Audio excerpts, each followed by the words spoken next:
ላስገባው። አትንኪኝ! ተረጋጊ። ምንድነው? ላንቺ ብዬ እኮ ነው።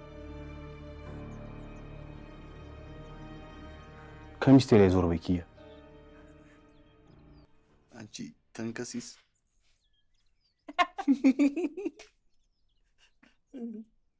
ባልነግርህ ደስ ይለኝ ነበር። እናትህ እዛ ውስጥ ተደብድባለች። አሁን ግን በጣም ደህና ነች።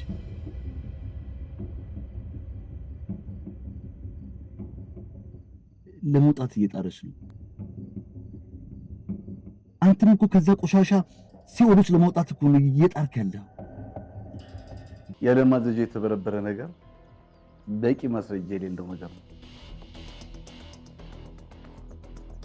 እንዴት ከእንደዛ ነው የሆነው? መርማሪ ውባለም፣ እርግጠኛ ነኝ በአጭር ቀናት ውስጥ እህቴን ትለቋታላችሁ። ጥቂት ቪዲዮዎችን ስለያዝክ ብቻ እህት የምትለቀቅ ይመስልሃል? እንደዛ ካሰብክ ተሳስተካል። በህገ ወጥ መንገድ ህግን ማስከበር አይቻልም።